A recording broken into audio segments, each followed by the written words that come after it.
Assalamualaikum warahmatullahi wabarakatuh. Kembali lagi bersama Al-Faqih di pelajaran sejarah kebudayaan Islam untuk kelas 7. Kali ini kita akan mempelajari tentang kondisi masyarakat Mekah sebelum Islam.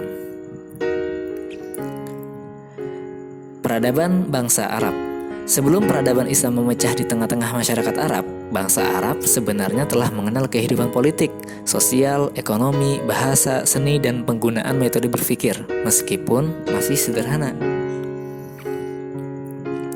Seperti halnya pada segi sosial ekonomi itu terdapat masyarakat pendalaman atau badui, yang mana dalam hal ekonomi mereka itu terjun dalam sektor pertanian.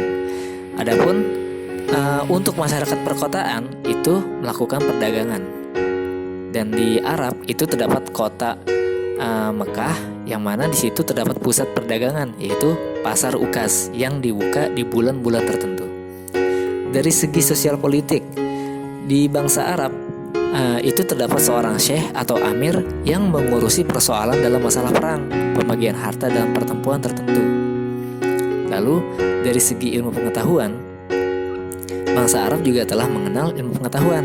Di antara ilmu pengetahuan yang mereka kembangkan adalah ilmu astronomi, yang orang-orang Babilonia ini mereka bawa dari negerinya ke negeri Arab, yang mana mereka itu lari ke negeri Arab di saat negara mereka diserang oleh bangsa Persia.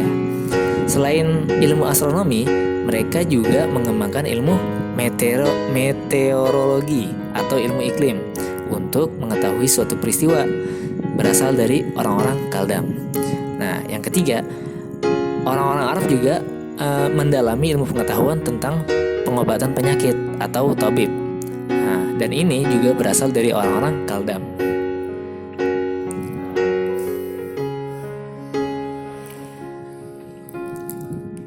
Selanjutnya, tentang agama dan kepercayaan bangsa Arab. Dalam cerita para nabi, sudah ada beberapa nabi yang diturunkan di negeri Arab, di antaranya Nabi Ibrahim.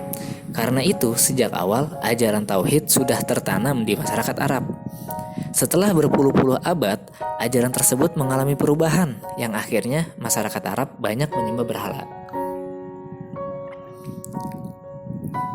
Bangsa Arab mulai menyembah berhala ketika Ka'bah di bawah kekuasaan Jurhum yang dipimpin oleh Amr bin Lubai dari keturunan Khuza'ah datang ke Mekah dan berhasil mengalahkan Jurhum. Kemudian Amr bin Lubai meletakkan berhala besar bernama Hubal yang terbuat dari batu ajuj merah berbentuk orang yang ditempatkan di sisi Ka'bah. Kemudian memerintahkan ia menyeru kepada penduduk Hijaz supaya menyembah berhala tersebut. Saat bangsa Quraisy berkuasa kembali di Hijaz, Ka'bah sudah penuh dengan berhala yang berjumlah lebih dari 360 buah. Di antara berhala-berhala yang dianggap penting antara lain adalah Lata, Uzza, Manah, dan masih banyak lagi seperti Asaf, Nailah, Wud, Yagut, Suwa, Yang, Nasr, dan Manaf. Selain menyembah berhala, bangsa Arab juga ada yang menyembah malaikat, bulan, bintang, dan matahari.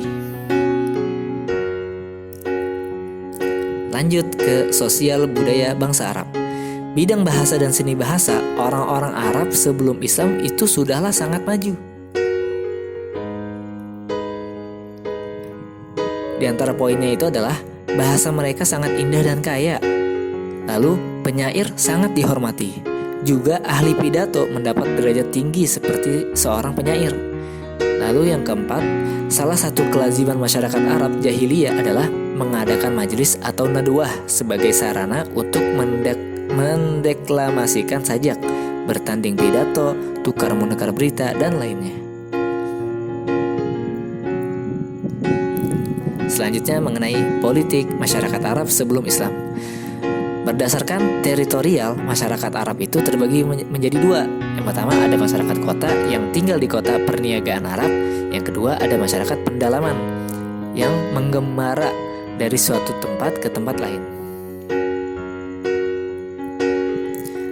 Beberapa kerajaan di Jazirah Arab yang tercatat ini ada Kerajaan Kindah, Kerajaan Ma'in, dan Kerajaan Qotban. Ada Kerajaan Saba, Kerajaan Himyar, Kerajaan Hirah, Kerajaan Ghassan, dan Hijaz. Nah, di kota Hijaz ini, kota terpenting di Hijaz adalah Mekah, tempat Ka'bah berada.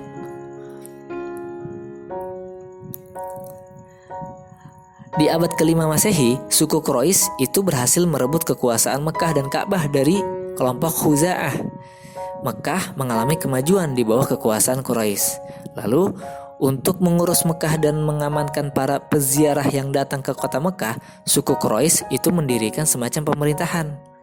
Nah, di dalamnya itu suku Quraisy juga mengatur urusan yang berkenaan dengan Ka'bah.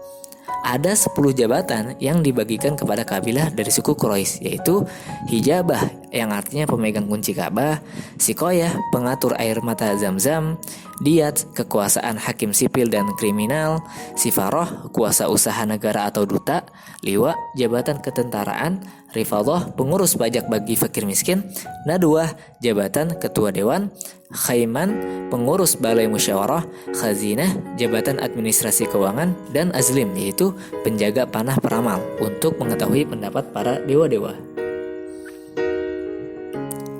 Cukup sekian untuk pelajaran kita hari ini, semoga bermanfaat. Jika ada pertanyaan, tulis di kolom komentar ya. Terima kasih, let's go. Oke.